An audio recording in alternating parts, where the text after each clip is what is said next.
মাননীয় বিচারপতি জনাব আতোয়ার রহমান এবং মাননীয় বিচারপতি জনাব আলী রেজার কোর্টে আমাদের বহুল আলোচিত বাংলাদেশ সনাতন জাগরণ মঞ্চের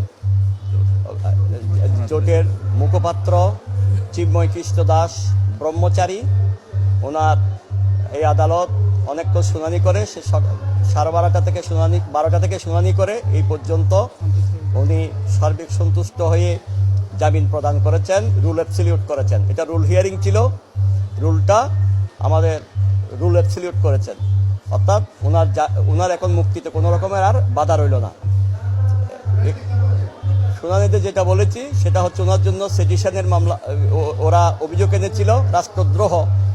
আসলে রাষ্ট্রদ্রোহের কিছুই ছিল না, যেটা 124A-তে ছিল বাংলাদেশের পেনাল কোর্টের। 124A-এর কোনো রকমের ইনগ্রেডিয়েন্টস ছিল না, অর্থাৎ এখানে ছিল শুধুমাত্র ওদের যেটা এজাহারে ছিল শুধুমাত্র জাতীয় পতাকার অবমাননা। এখন জাতীয় পতাকা অবমাননার জন্য বাংলাদেশে যেটা আছে সেটা হচ্ছে 1 বছরের সাজা হতে পারে, কিন্তু উনি তো জাতীয়, যেখানে ঘটনাস্থল, আমরা বলছি ঘটনাস্থল থেকে ওনার অনুষ্ঠান স্থল যেখানে জাতীয় পতাকা, সেখানে প্রায় 2 কিলোমিটার দূরত্ব আছে। এবং এই মধ্যে উনার যেটা এনেছে 1 থেকে 9 নম্বর আসামি, উনি 1 নম্বর আসামি। 1 থেকে 9-এর ইন্ধনে, অর্থাৎ ওনার ইন্ধন দেওয়ারও কিছু নেই।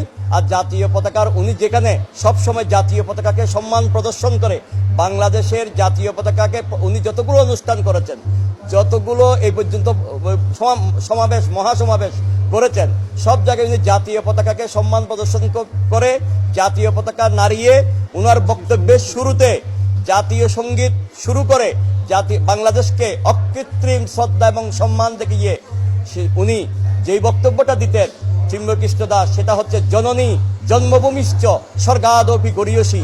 জননী এবং জন্মভূমি স্বর্গের চাইতে উত্তম।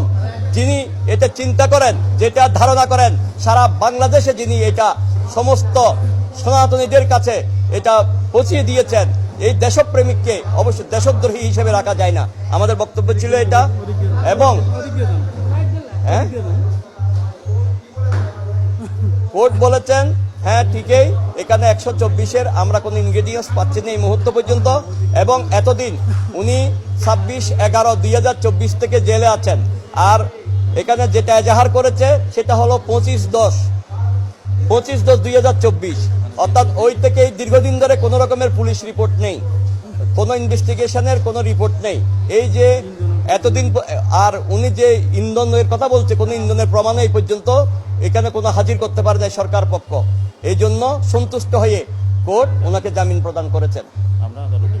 আমরা সন্তুষ্ট আদালতের প্রতি, এবং বাংলাদেশে আইন এবং বিচার বিভাগ যে এখানে কাজ করছে তার জন্য আমরা অবশ্যই সবাই শ্রদ্ধাশীল।